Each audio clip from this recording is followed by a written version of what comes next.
program is brought to you by LGT Wealth Management. Welcome to the next chapter in trusted advice, where global strength and deep local relationships shape wealth that lasts for generations. LGT Wealth Management, lgtwm.com.au.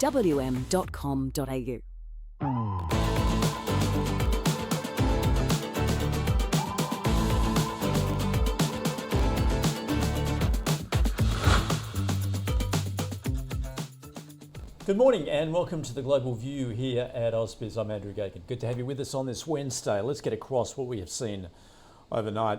Mostly a negative session on global equity markets. Wall Street tech shares weighed heavily on the broader market, with hour-related momentum stocks losing ground. And the risk-off sentiment echoed by the big banks cautioning that equities could be heading for a pullback, with Morgan Stanley Chief Executive Ted Pick saying we should welcome the possibility that there would be drawdowns 10 to 15% that are not driven by some sort of macro cliff effect. Well, the majority of the Mag 7 stocks finished in the red. Tesla remains in focus, with Norway's sovereign wealth fund, its seventh largest owner, indicating it will vote against Elon Musk's proposed $1 trillion pay package. Advanced Market Devices reported after the bell, beating third quarter expectations and forecasting fourth quarter profit ahead of the analysts' expectations. And Palantir Technologies slid despite the data analytics company better than expected fourth quarter revenue forecast, with the stock having soared more than 150% in the past year. Uber shares slipped into reverse in the wake of the ride-hailing platform's quarterly profit miss, as well as issuing a downbeat earnings forecast for the holiday quarter, which overshadowed strong demand for its rides and food deliveries, driven by growing adoption of its membership program. Spotify and US-listed shares of Shopify dipped after their quarterly results, and shares of cryptocurrency and blockchain-related firms dropped following the slide in Bitcoin, and US-listed shares of BHP and Rio fell, tracking a decline in copper prices. And in London, oil major BP reported a smaller than expected fall in third quarter underlying profit, as a strong performance at all its divisions led by refining helped to offset the impact of lower crude prices.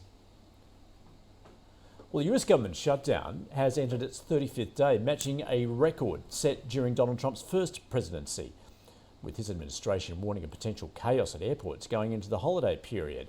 About 1.4 million federal workers have been placed on enforced leave without pay or made to work for nothing. Well, US Treasury yields have declined amid broader risk-off moves due to concerns over stretched valuations in stocks and corporate bonds. 10-year yields are around 4.09%, the 2-year close to 3.58%.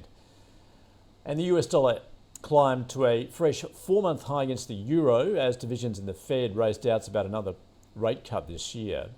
The Aussie dollar has slipped to 64.9 US cents. Oil prices have fallen, with weaker manufacturing numbers and a stronger dollar weighing on demand. Brent crude futures down around 0.7% at $64 a barrel. Copper has fallen close to 2.5%. Iron ore down more than 1% to 104 US a tonne.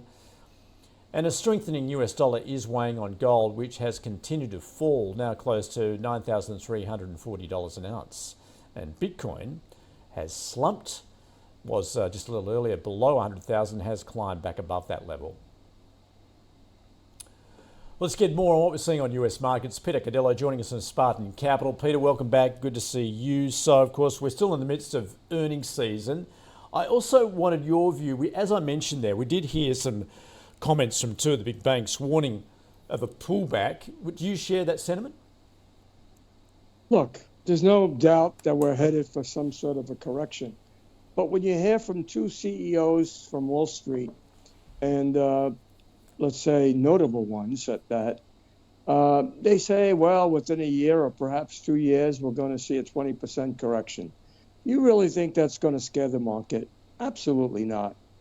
You know, for many years on Wall Street, the one thing I learned is that when everyone is crying wolf, it never usually happens that way until it happens.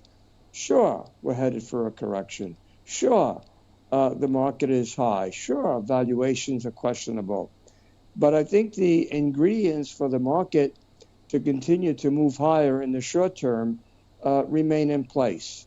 What are those ingredients? Well, for one thing, even though we're in the midst of the earnings season, so far the earnings season gets an A for its reporting, and also for the fact that guidance has been better than we really expected. The other situation is that it is very unlikely that the Fed is not likely to loosen credit in December. Now, why do I say that? Very simple. The little amounts of macro indicators that we've been getting, mostly obviously from the private sector, indicates that the economy is slowing. In fact, tomorrow we're going to hear from ADP. And if we get another negative number, which I think we will, then I suspect that the Fed is going to have to cut in December. And there's a good possibility that they may have to cut by 0.5% rather than 25 basis points. Now, why am I saying that? Very simple. The Fed certainly is worried about elevated inflation. There's no question about that. It's a sticky inflation. But inflation is not really taking off. So they're going to sacrifice, and that sacrifice requires one thing, to try to prop up the labor market. Because if it keeps up at this rate, and in fact, if you there's a lot of talk that AI is basically responsible for this. Well, AI continues to grow. And so if that means that job losses are going to mount, the Fed is going to take action to prop up the labor market to avoid a recession. It's as simple as that.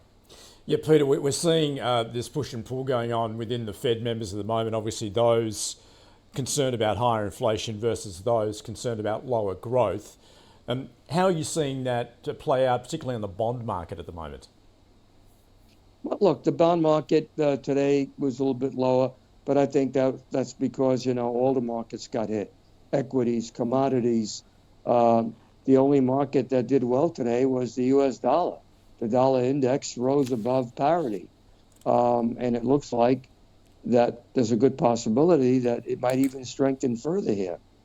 That is, of course, if we don't get the Supreme Court to rule against Trump, then I think from a technical standpoint, the dollar index is likely to go higher. So I think, again, the ingredients for the Feds to cut are very much in place. And with the government shutdown, there's a good possibility that we're seeing some daylight there because there seems to be discussions between both parties.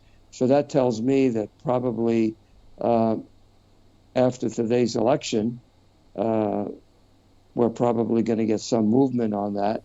And that means that we'll probably get a resolution by early next week.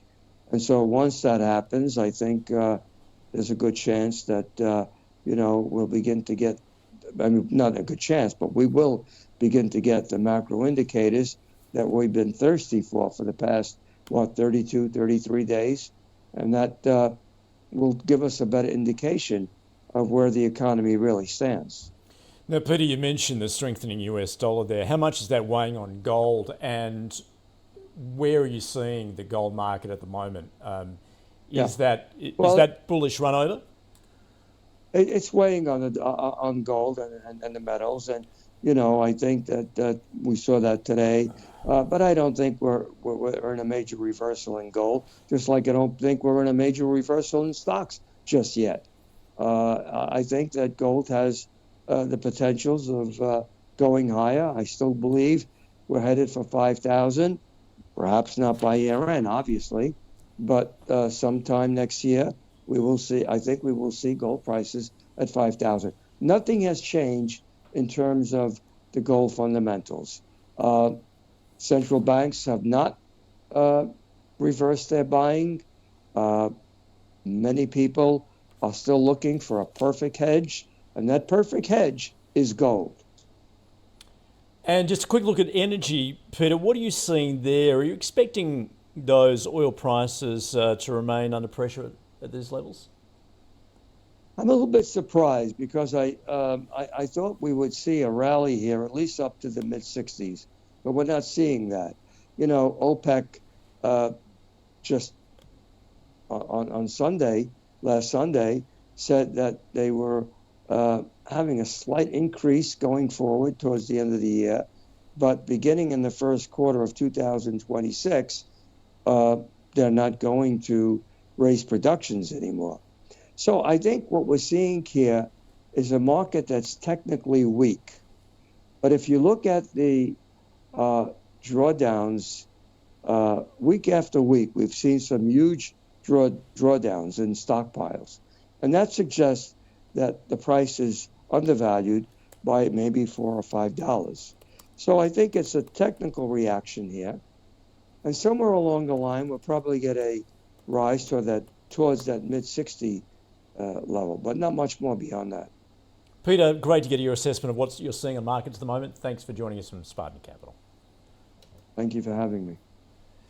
Let's turn our attention to the local market then, perhaps defying what we saw overnight on global markets, with SPI futures pointing up some 0.3%. Mind you, that is off the back of a negative session we saw yesterday, particularly in the wake of that RBA decision to keep rates on hold. Stay with us, we're going to get across the open in just a couple of minutes' time.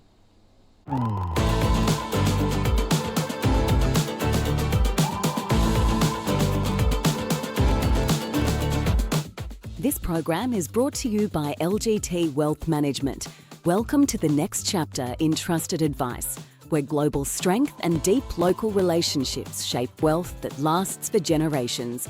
LGT Wealth Management, lgtwm.com.au.